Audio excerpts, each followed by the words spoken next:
Okay, so what's going on in our story? By the way, how was your trip through time with my fantastic cowboy time machine? It didn't work. What? It didn't work. Like, It I'm didn't still work. here.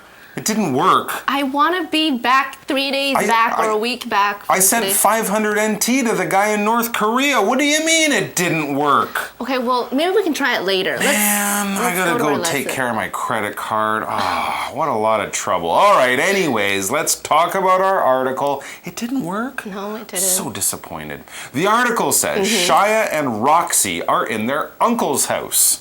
Huh, okay. So Roxy starts off the conversation, okay? She says, wow, Uncle Andrew has some cool things. So here we see our first power word for today, cool. C-O-O-L, cool. Let's find out more about this adjective. The word again is cool. If something is cool, it's interesting, it's stylish, and many people approve of it, or they like it and think it's cool. Some people might think it's cool to dye your hair different colors, like purple and blue and pink. Here's an example sentence. All my friends are wearing this cool hat. All my friends are wearing this cool hat. And then Roxy's friend Shia says, what's that thing over there? So he's noticed something, but he doesn't know what it is. So that's why he says that thing. What's that thing over there? In other words, what is it? Okay, so Roxy sees what Shia is looking at and she's kind of guesses what it is. She's like, it looks like something from a movie. Interesting. So it's not the kind of normal thing you'd expect to see in someone's home.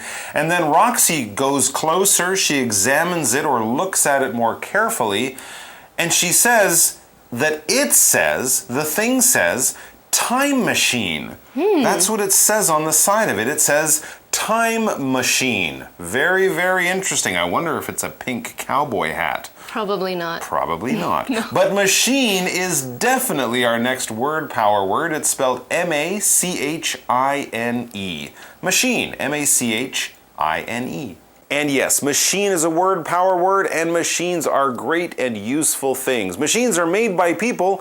They have working parts in them. They might be powered by electricity or by gas or some other source of power or energy. And machines are made to do our work, but to do it faster and more efficiently. From a simple machine that you might use to move water up a hill, as they did in ancient times, to the most modern machines, spaceships and jet airplanes and even little smartphones. These are all machines. They're all things that are made, that are powered, and that do jobs for us humans. For example, Troy put the dirty clothes in the washing machine.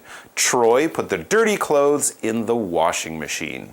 So Shia is surprised to see a time machine. I would be too. And he says it can't be real. Right. He doesn't believe this. You see them in movies, but not in real life, right? And then he says time travel is impossible. There you go. So we have 2 words to learn in this sentence. Mike, would you like to help us? Sure. Define or tell us the meaning. What travel? Travel as a noun. What does that mean? Yes, well, that's a very good point there, because we are using travel here as a noun, not as a verb. To travel is to go somewhere. So you might travel to school by bus every morning. But travel as a noun is basically talking about when we go places, when we like to travel for our holidays, something like that. And travel is one of many people's favorite activities to do when they have free time. They like world travel, they might like local travel, they might like travel with their friends. And we can also talk about people traveling both as a verb and as a noun. It's a good thing to remember. And we had another word there, didn't we? Yes, the other word was impossible. So if we remove the letters I and M in the beginning of impossible,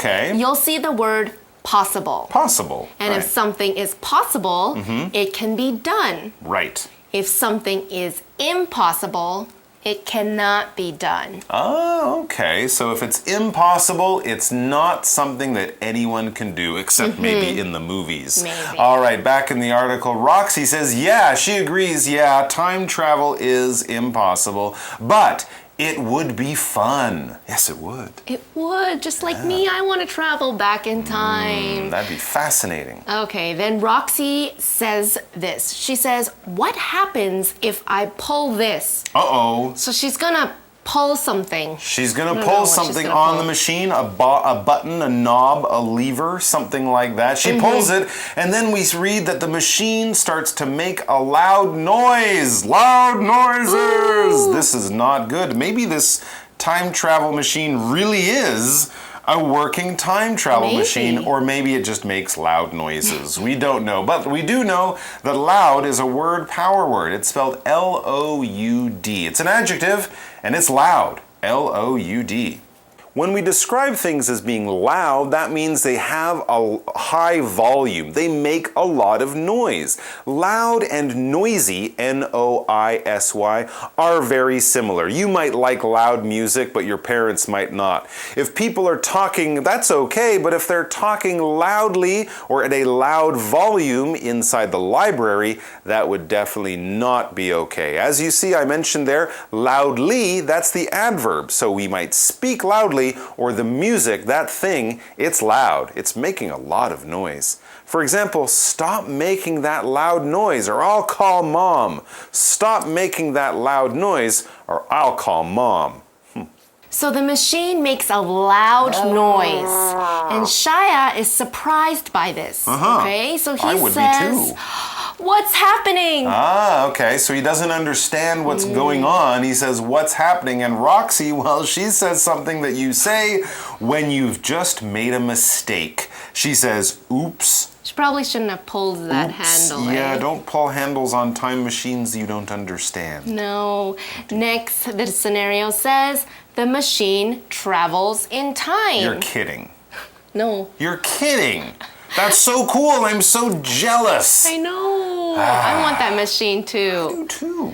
Well, it says, so we see the word travel again, right, but this time it's being used as a verb. The machine, it travels. Right. That's right. Exactly. So, and you already explained that, right? To travel means to go on a trip. That's right. And Shaya says, Roxy, we're not in Uncle Andrew's house anymore. So he's looking around and he notices that their environment, the place they are, it's different. It's changed somehow through magic or time-traveling science. They've gone to another place. Okay, so Roxy notices this. She notices this too. Oh, goodness. And she says, well, where are we? Or, when are we? When are we? In other words, what time are we in? Never mind what place are we in. And Shaya's looking around. He's obviously a smart guy. He's paid attention in history class. And he says, we're in the time of the Maya people, I think. Wow, the Maya people, that's like ancient Mexico. How long ago was that? Hundreds and hundreds and hundreds of years ago. Okay. So Roxy is curious that Shaya knows this, okay? She's like, she asks him, how do you know? How do you know that we're in the Maya time period? He's a smart guy. Well, Shaya is a smart guy, and he's using his eyes and his brain to try to figure things out, which is a good thing to do. And he says, look at that temple. So he points to a temple and he says, look at that temple. He's using that as sort of an example of what he's thinking, why he's thinking. They're in the Mayan times because of the temple. T-E-M-P-L-E. It's a noun. Temple. T-E-M-P-L-E. Temple, well, this word is very similar to the word church. It's a holy place. It's a place you will go to communicate with God, to pray, to give an offering, to do things like that. There are many famous Buddhist temples and Taoist temples around Taiwan, and of course, people of other religions go to temples or churches to pray as well. For example, many people go to the temples to pray during Chinese New Year. Many people go to the temples to pray during Chinese New Year. They do their bye-bye. Shaya then explains Maya temples were on platforms, most often on pyramids. Yeah. So a platform is a raised surface, which means it's higher than the ground. Absolutely right. And a pyramid.